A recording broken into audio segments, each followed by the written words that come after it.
அண்மை செய்தியை நாம் பார்த்துக் கொண்டிருக்கிறோம். சட்டம் ஒழுங்கு பற்றி ஆதாரத்துடன் பேச வேண்டும் என்று தமிழ்நாடு முதலமைச்சர் MK ஸ்டாலின் அவர்கள் சட்டப்பேரவையில் பேசியிருக்கிறார். அது தொடர்பான முக்கிய செய்தியை பார்த்துக் கொண்டிருக்கிறோம்.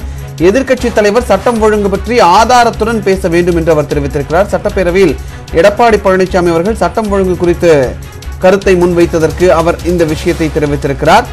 சட்டப்பேரவையில் எடப்பாடி பழனிசாமிக்கு தமிழ்நாடு முதலமைச்சர் MK ஸ்டாலின் இந்த பதிலை வழங்கியிருக்கிறார். சட்டம் ஒழுங்கு பற்றி ஆதாரத்துடன் பேச வேண்டும் என்றும் அவருடைய ஆட்சியில் சட்டம் ஒழுங்கு எவ்வளவு சீரழிந்தது என்பதை தான் ஆதாரத்தோடு விளக்குவதற்கு தயாராக இருப்பதாகவும் அவர் தெரிவித்திருக்கிறார். அவர் ஆட்சியில் என்ன நடந்தது என்று பட்டியல் இருப்பதாகவும் தமிழ்நாடு முதலமைச்சர் தெரிவித்திருக்கிறார். தமிழ்நாட்டில் சட்டம் ஒழுங்கு அடியோடு சீரழிந்து விட்டது என்று எதிர்க்கட்சி தலைவர் எடப்பாடி பழனிசாமி அவர்கள் தெரிவித்திருக்கக்கூடிய சூழ்நிலையில் அதற்கு பதிலளிக்கும் விதமாக சட்டம் ஒழுங்கு பற்றி ஆதாரத்துடன் அவர் பேச வேண்டும் என்று தமிழ்நாடு முதலமைச்சர் MK ஸ்டாலின் அவர்கள் பதில் தெரிவித்திருக்கிறார். அது தொடர்பான முக்கிய செய்தியை பார்த்துக் கொண்டிருக்கிறோம். இது தொடர்பான கூடுதல் தகவல்களை வழங்குவதற்காக நமது சிறப்பு செய்தியாளர் பாண்டியராஜ் இணைந்திருக்கிறார். பாண்டியராஜ், விவரம் என்ன? இன்று காலை 10 மணிக்கு ஆளுநர் உரை மீதான நன்றி தெரிவிக்கும் தீர்மானத்தின் மீது விவாதம் தொடங்குவதற்காக இன்று அவையப்பட கூடியது. காலை வினாக்கள் விடை நேரம் முடிந்ததும் தற்பொழுது எதிர்க்கட்சியுடைய தலைவர் எடப்பாடி பழனிசாமி அவர்கள் தமிழகத்தில் சட்டம் ஒழுங்கு அடியோடு சீரழிந்திருப்பதாக பேச முற்பட்டார். அதற்கு குறுக்கீடு செய்த சபாநாயகர் அப்பாவு அவர்கள் ஜீரோ அவர் என்று இருக்கக்கூடிய பட்சத்தில் நீங்கள் பேசக்கூடிய விஷயத்தை முன்னரே சபாநாயகருக்கோ அல்லது அதைக்கோ தெரிவித்திருக்க வேண்டும், அதை குறித்து ஒப்புதல் பெற்றிருக்க வேண்டும். அதற்கு அடுத்தபடியாகத்தான் பேசுகிற ஒப்புதல் அளிக்க முடியும் என்று சபாநாயகர் தெரிவித்தார். தொடர்ச்சியாக அதிமுகவினர் எதிர்க்கட்சித் தலைவரை பேச அனுமதிக்க வேண்டும் என்று கோஷமிட்டும் அமளியில் ஈடுபட்டுக் கொண்டனர். தொடர்ச்சியாக எடப்பாடி பழனிசாமி அவர்களும் அரசுடைய நடவடிக்கை தொடர்பாகவும் சட்டம் ஒழுங்கு தொடர்பாகவும் பேச முற்பட்டால் ஒரு குறைக்கிட்ட பேசிய முதலமைச்சர் MK ஸ்டாலின் சட்டம் ஒழுங்கு விஷயத்தை கெட்டுப்போனது என்பதை எந்த விதத்தில் குறிப்பிட்டு சொல்லுங்கள் சபாநாயகர் தெரிவித்தார். அதற்கு அடுத்தபடியாக குறுக்கிட்டு பேசிய முதலமைச்சர் MK ஸ்டாலின் அவர்கள் எடுப்பிலேயே எதிர்க்கட்சித் தலைவர் சட்டம் ஒழுங்கை கெட்டுப் போய்விட்டது என பேசுகிறார். அவருக்கான அனுமதியை கொடுங்கள், அவர் பேசினால்தான் அதற்கு அடுத்தபடியாக அவருடைய ஆட்சி காலத்தில் தமிழகத்தில் சட்டம் ஒழுங்கு எந்த அளவிற்கு பாதிக்கப்பட்டிருந்தது, எந்த வகையில் சட்டம் ஒழுங்கு நிலை இருந்தது என்பதற்கு நான் விளக்க முடியும் என்று சொல்லியிருந்தார். தொடர்ச்சியாக பேசிய எதிர்க்கட்சித் தலைவர் எடப்பாடி பழனிசாமி அவர்கள் சமீபத்தில் சென்னை விருகம்பாக்கத்தில் திமுகவினுடைய பொதுக்கூட்டத்தில் பெண் காவலுக்கு ஏற்பட்ட அனுமதி தொடர்பாக பேச முற்பட்டால் அதற்கு அனுமதி மறுத்த சபாநாயகர் அப்பாவு அவர்கள் இந்த விவகாரத்தில் அரசானது உடனடியாக நடவடிக்கை எடுத்திருக்கிறது. மேலும் சம்பவத்தில் ஈடுபட்ட 20 கைது செய்யப்பட்டிருக்கிறார்கள். இந்த வழக்கானது தற்பொழுது நீதிமன்றத்தில் நிலுவையில் இருக்கும் போது அது குறித்து பேச எப்படி அனுமதிக்க முடியும் என தொடர்ச்சியாக கேள்வி எழுப்பிக் கொண்டார். மேலும் தொடர்ச்சியாக இந்த விவாதமானது சபாநாயகருக்கும் எதிர்க்கட்சித் தலைவருக்கும் இடையேயாக தொடர்ச்சியாக நடைபெற்றுக் கொண்டிருந்த சூழ்நிலையில் அதிமுகவினுடைய சட்டமன்ற உறுப்பினர்கள் தொடர்ச்சியாக எடப்பாடி பழனிசாமி அவர்களை பேச அனுமதிக்க வேண்டும், குறிப்பாக இந்த விஷயத்தை பேச அனுமதிக்க வேண்டும் என்று அவர்கள் கோரிக்கை வைத்தனர். அதை தொடர்ந்து குறுக்கிட்டு பேசிய முதலமைச்சர் MK ஸ்டாலின் அவர்கள் அந்த அரசு இந்த விவகாரத்தில் உடனடியாக நடவடிக்கை எடுக்கப்பட்டிருக்கிறது. மேலும் இந்த விவகாரத்தில் எடப்பாடி பழனிசாமி அதாவது எதிர்க்கட்சித் தலைவரை பேச அனுமதியுங்கள், அதற்கு பிறகுதான் நாம் பதிலளிக்க முடியும் என்று முதலமைச்சர் சொன்னார். அதற்கு அடுத்தபடியாக அவருக்கான அனுமதியை சபாநாயகர் வழங்கினார். இருப்பினும் கூட எதிர்க்கட்சித் தலைவர் எடப்பாடி பழனிசாமி அவர்கள் அரசு தரப்பில் இருந்து எங்களுக்கு சிக்னல் வந்தால்தான் எங்களுக்கு அனுமதி கிடைக்குமா என்ற கேள்வியை தற்போது தனது உரையை தொடங்கி இருக்கிறார். சட்டம் ஒழுங்கு பற்றி ஆதாரத்துடன் பேச வேண்டும் என்று தமிழ்நாடு முதலமைச்சர் MK ஸ்டாலின் அவர்கள் தெரிவித்திருக்கிறார்கள். தமிழகத்தில் சட்டம் ஒழுங்கு சீர்கட்டு விட்டதாக எதிர்க்கட்சித் தலைவர் எடப்பாடி பழனிசாமி அவர்கள் தெரிவித்த கருத்திற்கு அவர் இந்த பதிலை அளித்திருக்கிறார். இந்த நிலையில் சபாநாயகர் அனுமதி அளிக்கப்பட்ட சூழ்நிலையில் எதிர்க்கட்சித் தலைவர் எடப்பாடி பழனிசாமி அவர்கள் சட்டமன்றத்தில் உரையாற்றி வருகிறார்.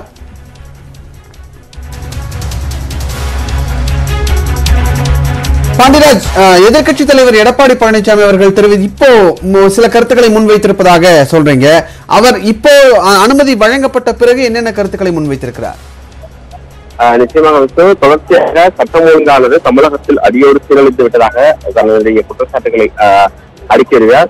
சமீபத்தில் சென்னை விருகம்பாக்கத்தில் நடைபெற்ற அந்த பொதுக்கூட்டம் தொடர்பாக அவர் பேசி வரக்கூடிய நிலையில் சபாநாயகர் குறித்து அவர் தெரிவித்த கருத்திற்கும் முதலமைச்சர் MK ஸ்டாலின் அவர்கள் மறுப்பு தெரிவித்தார். மேலும் இவ்வாறு சபாநாயகர் கண்டிக்கத்தக்கது, மேலும் இது மரபு அல்ல என்றும் முதலமைச்சர் MK ஸ்டாலின் தெரிவித்தார். முன்னதாக எடப்பாடி பழனிசாமி அவர்கள் ஆளுங்கட்சியிலிருந்து சிக்னல் வந்தால் மட்டுமே தங்களுக்கு அனுமதி கிடைக்குமா என்று கேள்வி எழுப்பியிருந்தார். இதற்கு முதலமைச்சர் குறிப்பிட்டு சபாநாயகரை இவ்வாறு குற்றம் சாட்டுவது கண்டிக்கத்தக்கது என்றும் இது மரபு அல்ல என்றும் தெரிவித்தார். மேலும் நேரமில்லா நேரத்தை பயன்படுத்தி பிரச்சனைகளை பேச சபாநாயகரிடம் அனுமதி பெற்றுதான் பேச வேண்டும் என்பது மரபு என்று முதலமைச்சர் குறிப்பிட்டிருந்தார். எனவே இந்த பிரச்சனை குறித்து அவர்கள் பேசுவதாக அவர்கள் தெரிவிக்கவில்லை என்றும் சபாநாயகர் தெரிவித்திருக்கிறார். தொடர்ச்சியாக எடப்பாடி கே பழனிசாமி அவர்கள் தற்பொழுது தனது குற்றச்சாட்டை முன்வைத்து பேசி வருகிறார். விஷ்ணு,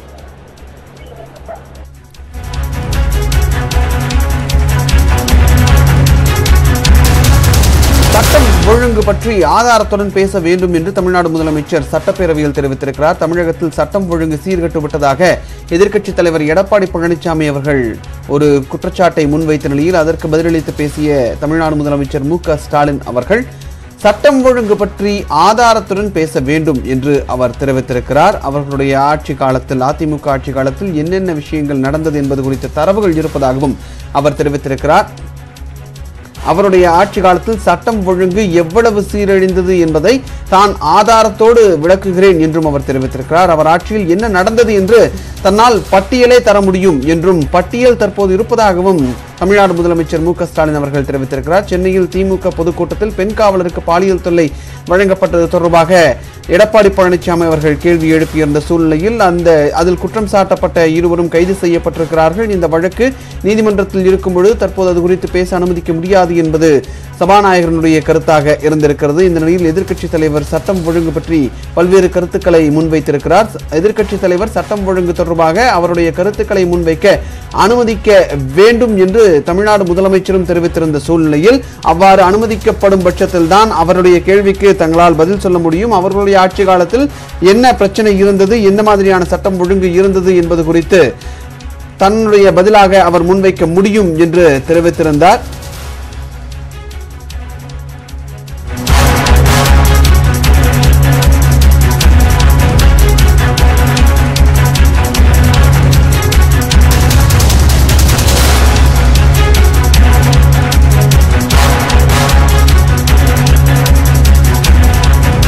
தற்போதைய முக்கிய செய்தியை பார்த்துக் கொண்டிருக்கிறோம். அதிமுக பொதுக்குழு தொடர்பான வழக்கில் EPS தரப்பு இரண்டாவது நாளாக தங்களுடைய வாதங்களை முன்வைத்து வருகிறார்கள். அதிமுக சார்பில் மூத்த வழக்கறிஞர் வைத்தியநாதன் உச்சநீதிமன்றத்தில் வாதிடுகிறார். தொடர்ந்து இரண்டாவது நாளாக இந்த வாதமானது அவர்களுடைய EPS தரப்பினுடைய வாதமானது முன்வைக்கப்படுகிறது. பொதுக்குழு அதிமுகவினுடைய பொதுக்குழு வழக்கு தொடர்பான அந்த விசாரணையானது தொடர்ந்து கடந்த வாரத்திலிருந்து நடைபெற்று வரக்கூடிய இந்த சூழ்நிலையில் இந்த விசாரணையில் EPS தரப்பிலிருந்து எடப்பாடி பழனிசாமி தரப்பிலிருந்து தங்களுடைய வாதங்களை முன்வைப்பதற்காக நேற்றும் அவர்களுடைய வாதங்களை முன்வைத்தார்கள். இந்த சூழ்நிலையில் இரண்டாவது நாளாக எடப்பாடி பழனிசாமி தரப்பிலிருந்து அவர்களுடைய வாதத்தை உச்சநீதிமன்றத்தில் முன்வைத்து வருகிறார்கள். அது தொடர்பான முக்கிய செய்தியை தற்போது நாம் பார்த்துக் கொண்டிருக்கிறோம். நேற்றைய விசாரணையில் பல்வேறு வாதங்கள் முன்வைக்கப்பட்டது. இது தொடர்பான கூடுதல் தகவல்களை வழங்குவதற்காக நமது அரசியல் பிரிவு ஆசிரியர் தம்பி தமிழரசன் இணைந்திருக்கிறார். தம்பி தமிழரசன், தற்போது வாதங்கள் முன்வைக்கப்பட்டுக் கொண்டிருக்கிறது, தற்போது நிலவரம் என்ன? விஷ்ணு, அதிமுக பொதுக்குழு வழக்கு விசாரணை இன்றைக்கு தொடங்கி இருக்கிறது. EPS தரப்பில் இரண்டாவது நாளாக இன்றைக்கும் விசாரணை வழக்கு வாத பிரதிவாதங்கள் முன்வைக்க இருக்கிறது. நேற்றைக்கு EPS தரப்பில் மூத்த வழக்கறிஞர் ஆரியமா சுந்தரம் வாதங்களை முன்வைத்தார். அதனைத் தொடர்ந்து இன்றைக்கு EPS தரப்பில் மூத்த வழக்கறிஞர் CS வைத்தியநாதன் வாதிட இருக்கிறார்.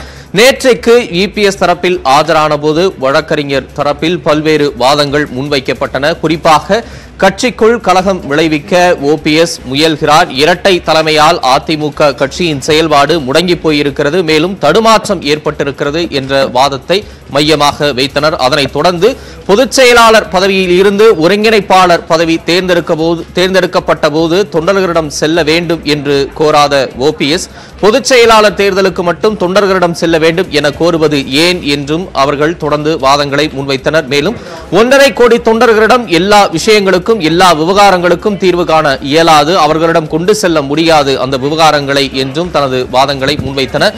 ஏற்கனவே OPS தரப்பில் இருந்து EPS கட்சி விதிகளை மீறி இருக்கிறார், குறுக்கு வழியில் பொதுச் செயலாளர் பதவியை அடைய நினைக்கிறார் என்பது உள்ளிட்ட பல்வேறு வாதங்களை 3 நாட்களாக முன்வைத்திருந்த நிலையில் வழக்கு விசாரணை செவ்வாய்க்கிழமைக்கு ஒத்திவைக்கப்படுவதாக கடந்த வாரம் உச்சநீதிமன்றம் அறிவித்தது. அதனைத் தொடர்ந்து நேற்றைக்கு செவ்வாய்க்கிழமை EPS தரப்பில் வாதங்கள் முன்வைக்கப்பட்டது. விசாரணை தொடங்கி நடைபெற்ற நிலையில் வழக்கறிஞர் EPS தரப்பில் பல்வேறு வாதங்களை அடுக்கினார்.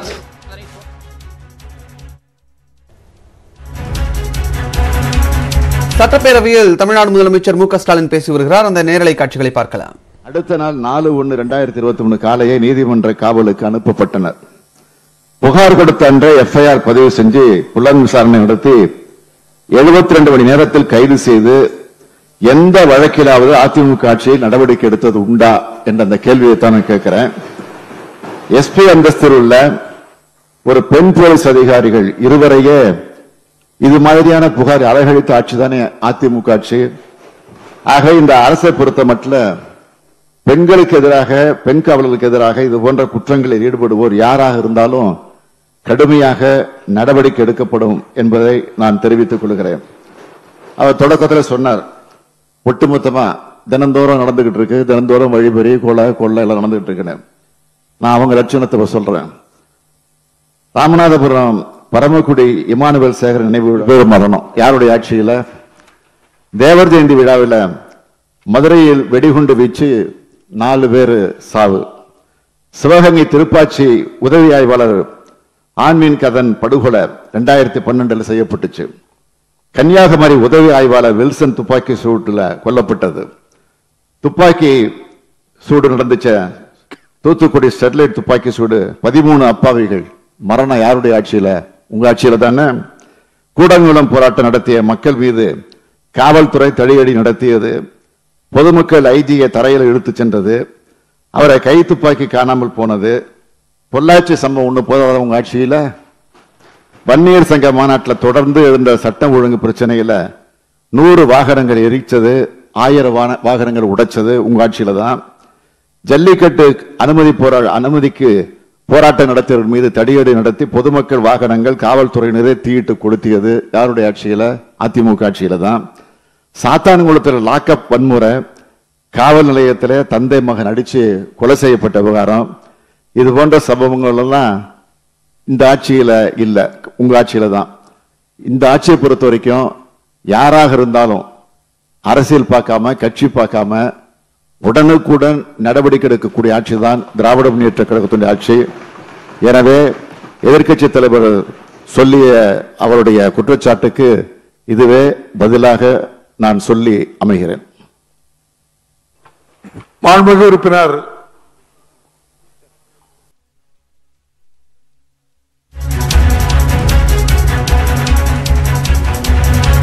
சட்டம் ஒழுங்கு தொடர்பாக எதிர்க்கட்சி தலைவர் எடப்பாடி பழனிசாமி அவர்கள் பல்வேறு குற்றச்சாட்டுகளை சட்டப்பேரவையில் முன்வைத்திருந்த சூழ்நிலையில் அதற்கு தமிழ்நாடு முதலமைச்சர் MK ஸ்டாலின் அவர்கள் பதிலளித்து பேசியிருக்கக்கூடிய அந்த நேரலை காட்சிகளை தற்போது நாம் பார்த்தோம்.